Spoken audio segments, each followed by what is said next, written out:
सुप्रभात बच्चों, संस्कृत पाठशाला में आपका स्वागत है। बेटा संस्कृत पाठशाला में आज जो हम विषय करने वाले हैं वो है प्रत्यय। और प्रत्यय में भी हम इस वीडियो में कत प्रत्यय के बारे में पढ़ेंगे।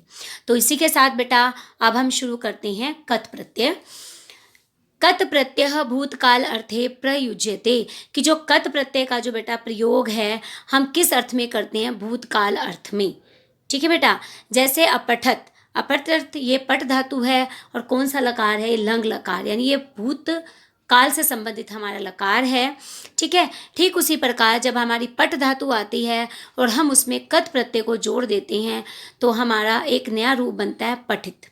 क्या बनता है? पठित। और जिसका अर्थ क्या निकलता है? पढ़ा था।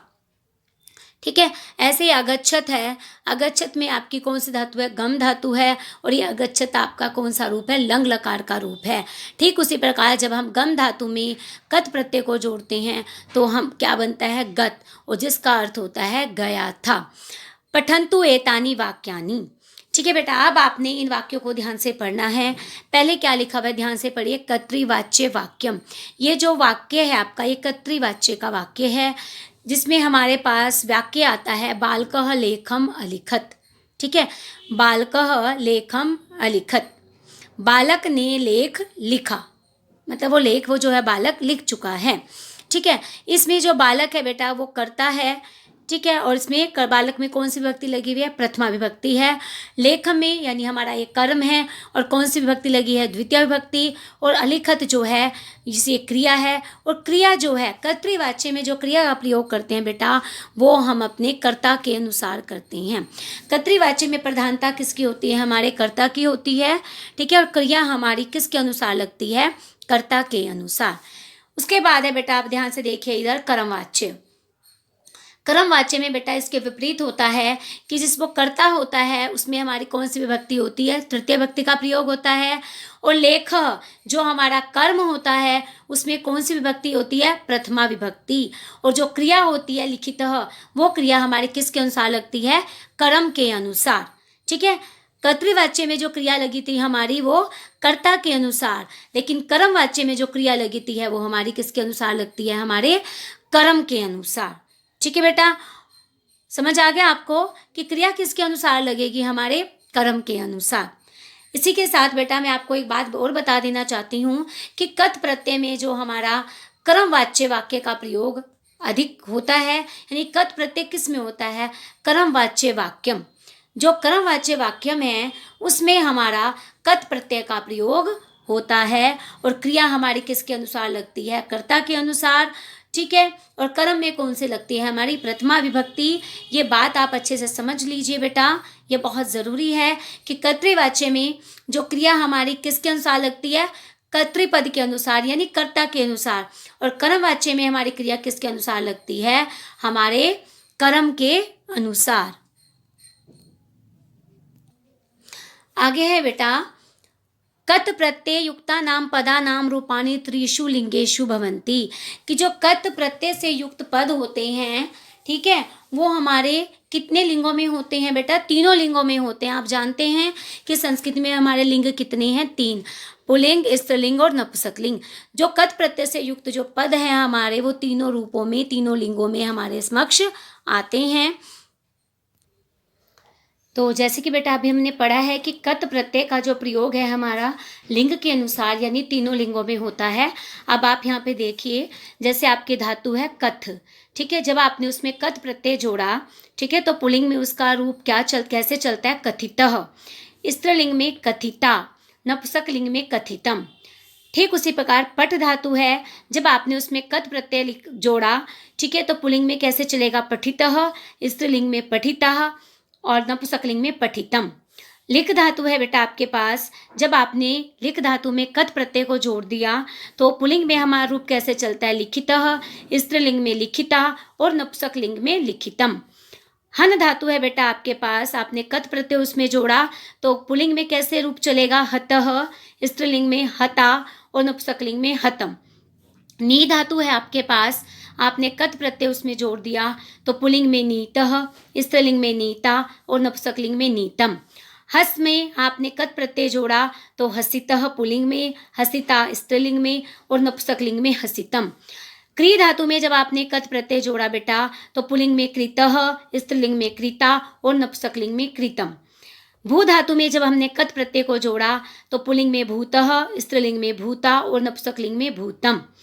तो बेटा इसमें हमने देखा जो कत प्रत्यय का प्रयोग है वो हमारा लिंग के अनुसार होता है। आगे है बेटा कत प्रत्यय युक्ता नाम पदा नाम रूपाणी त्रिषु लिंगेषु भवंती, कि जो कत प्रत्यय से युक्त पद हैं वो हमारे तीनों लिंगों में चलते हैं। अभी मैंने आपको बता दिया। अब वो कैसे चलते हैं?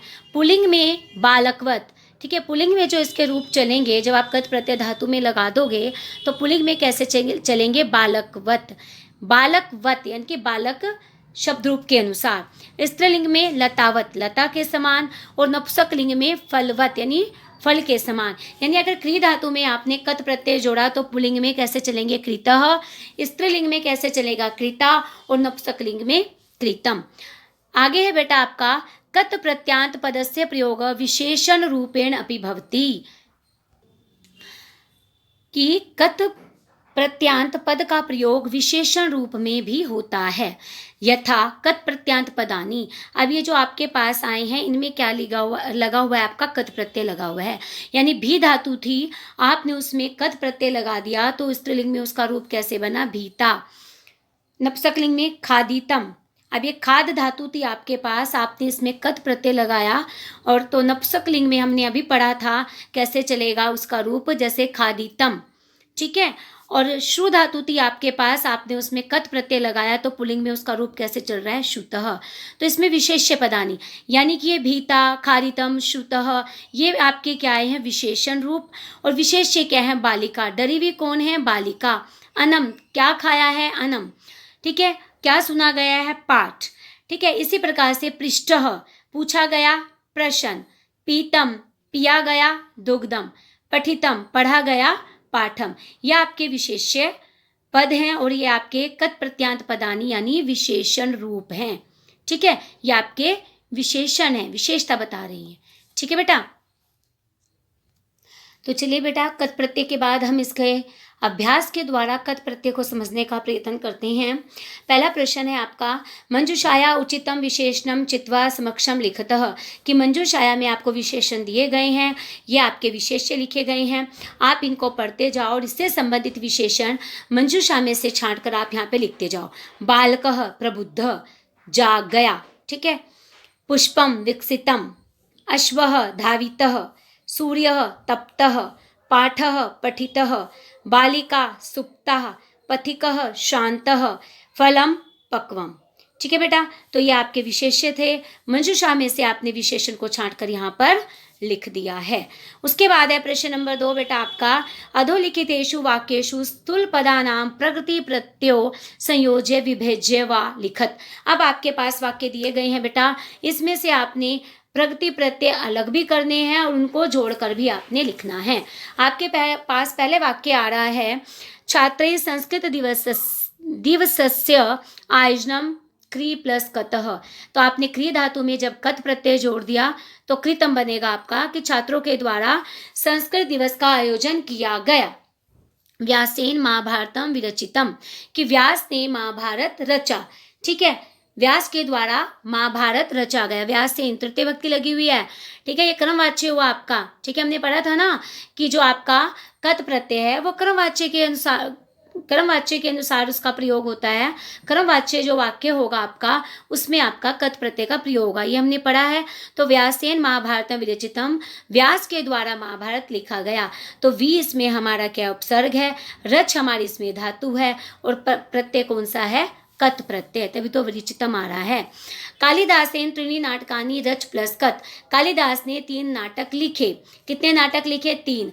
तो त्रीणि नाटकानि, 3 बहुवचन में है ये, तो इसमें आप कत प्रत्यय जोड़ोगे, रचितानि, ठीक है। हमने अभी पढ़ा है कि नपुंसकलिंग में कैसे चलेंगी इसकी शब्दों फल के अनुसार, फलम फले फलानी, ठीक है। उसी प्रकार रचित क्या आएगा? रचित, रचिते, रचितानि, ठीक है बेटा। विष्णु शर्मणा पंचतंत्रम लिख प्लस कत, विष्णु शर्मा ने पंचतंत्र, विष्णु शर्मा के द्वारा जो है पंचतंत्र लिखा गया, ठीक है। पंचतंत्रम, पंचतंत्र विष्णु शर्मा द्वारा रचित एक कहानी का संग्रह है। इस पंचतंत्र में जीव जंतुओं से संबंधित उन्होंने कहानियां लिखी हैं और साथ ही साथ शिक्षा भी प्रदान की है। तो ये विष्णु शर्मा के द्वारा लिखा गया है पंचतंत्र, एक ही है ये। तो लिखितः, लिख प्लस कतः लिखितः, अस्माभि भोगा न भुक्तः।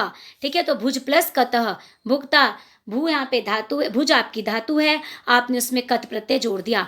भोगई वयम एव भुज प्लस कतः। ठीक है, इसमें आपकी भुज धातु है, आपने उसमें कत प्रत्यय जोड़ा तो क्या बना, भुक्तः। सन्यासीना तपः, तप प्लस कतः। ठीक है, अब तप प्लस कतः कैसे बनेगा, तप्तः। ठीक है, मया मधुराणी फलानी खादितानी, मेरे द्वारा मधुर फल खाए गए। ठीक है, मधुराणी फलानी, फल बहुत ज़्यादा खाए गए हैं, एक फल नहीं खाया गया है। तो खादितानी इसलिए आया, ये बहुवचन में है।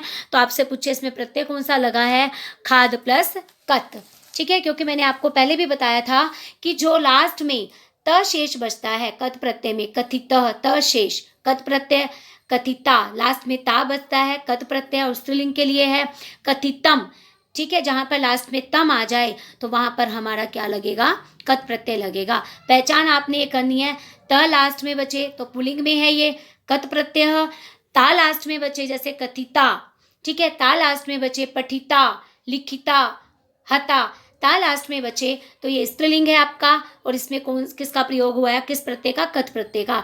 ठीक उसी प्रकार नपुंसक लिंग में तम तम लास्ट में आपका शेष बचेगा, तो आप पहचान कर लोगे कि ये कौन सा प्रत्यय है, कत प्रत्यय है। जैसे कथितम, पठितम, लिखितम, हतम, नीतम, हसितम, कृतम, भूतम, गतम।